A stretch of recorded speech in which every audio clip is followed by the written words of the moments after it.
Bonjour. Dans cette vidéo, j'essaie de vous expliquer le modèle de processus connu par V, le modèle de processus V. Alors, c'est quoi?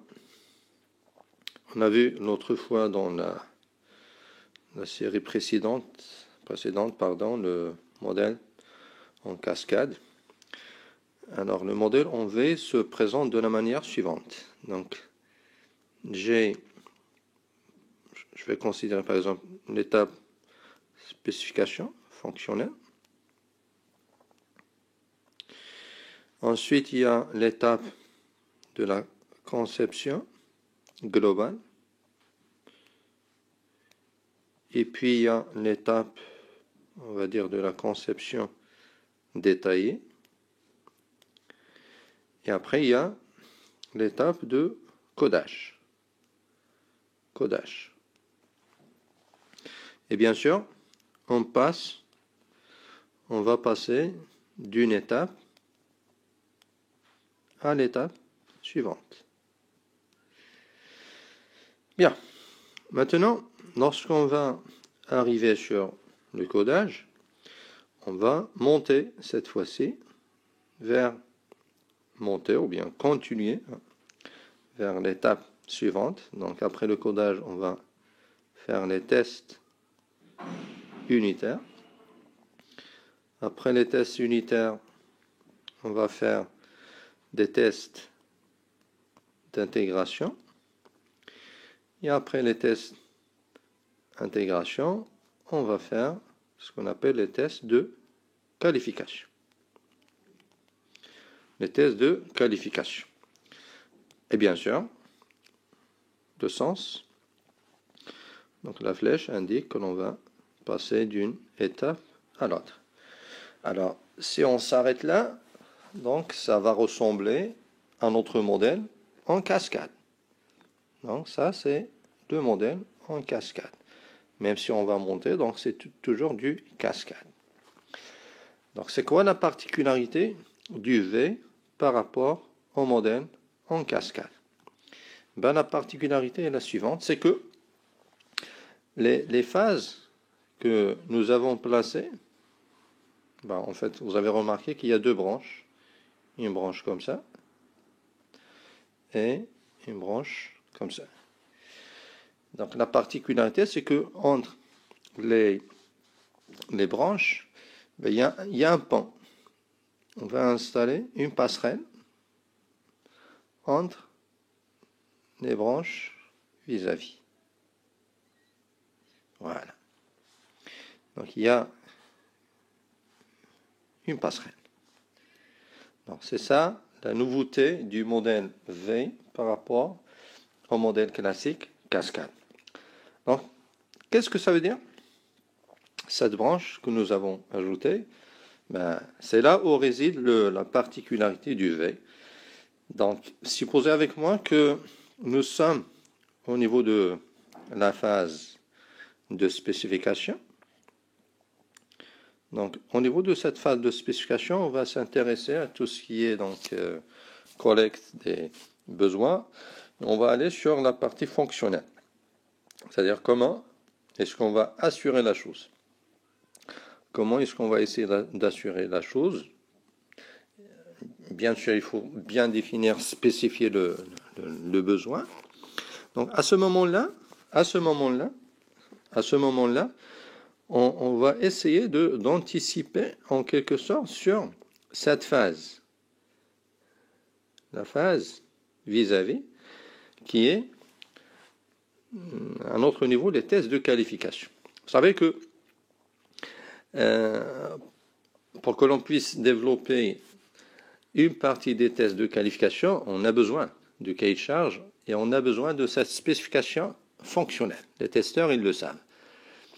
C'est-à-dire, pour que je puisse, moi, élaborer le test, je n'ai pas besoin d'attendre le code, et donc je peux faire un travail d'anticipation, et à partir de ces spécifications fonctionnelles, je peux élaborer les tests qu'on appelle les tests boîte noire, test boîte noire, que je peux faire rien qu'en se basant sur les spécifications fonctionnelles. Bien sûr, je ne vais pas pouvoir faire les 100% des tests de qualification. Bon, on va dire que je vais faire du 30% par exemple. 30% de ces tests fonctionnels.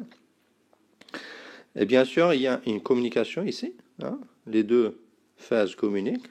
Donc, je peux faire un travail de test et je peux bien entendu revenir pour corriger, pour améliorer, pour affiner ma spécification fonctionnelle. Donc, du coup, j'ai fait un travail d'anticipation. Et après, on passe. On va descendre ici sur la phase suivante. Donc, la phase suivante, c'est à la cascade.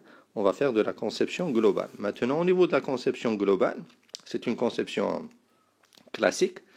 On va essayer de réaliser l'architecture globale, les différents modules. On va essayer de les définir.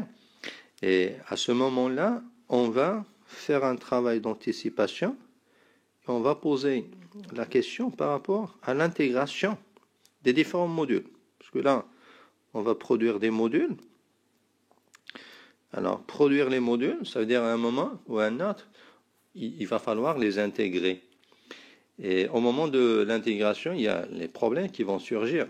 Et donc ça, c'est la préoccupation majeure des tests d'intégration. Donc là aussi, on va faire un travail d'anticipation et qui va être réalisé par les testeurs d'intégration. Et on va faire une partie, donc 30, 25%, ça dépend. Donc on va faire du 35 par exemple pour différencier test intégration. Donc là, il y a les techniques de test d'intégration que les testeurs connaissent. Et on peut revenir pour rectifier un petit peu au niveau de notre architecture globale. Bon, après, eh ben, on va continuer le travail, on va descendre vers le détail. Maintenant, on va répartir les modules sur les équipes. Et chaque équipe, il va s'intéresser à la conception d'un module en particulier. Et bien, à ce moment, et avant de passer sur le codage, il y a lieu de faire aussi un travail d'anticipation.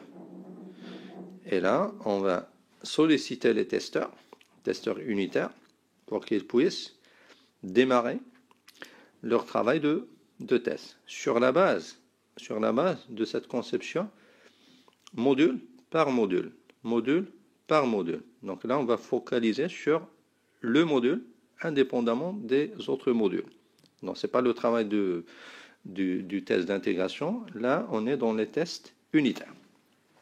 Et donc, les testeurs, ils peuvent, bien sûr, démarrer leur travail, une partie de leur travail, avec tous les ajustements qui peuvent avoir lieu. Donc, on peut toujours revenir vers la conception ici pour rectifier. D'accord? Voilà. Ben, une fois que cette partie est terminée, et bien là, on va pouvoir descendre vers le codage. Donc, le codage, ça, c'est le travail ultime. Donc, ça consiste à transformer, comme on l'avait dit, le modèle de conception vers le code. Donc, maintenant, lorsque le codage est terminé, donc je suppose que le codage maintenant il est à 100%, on va remonter.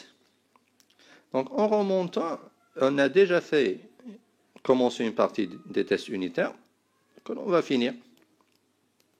Après, donc on continue vers les phases de test avancées pour finir le travail. Le travail avant de fournir le logiciel au client. Donc vous avez vu que la particularité de ce modèle par rapport au modèle en cascade, c'est qu'il est axé sur les tests. Donc ça nécessite une expertise en matière de test. Ça reste un modèle pédagogique.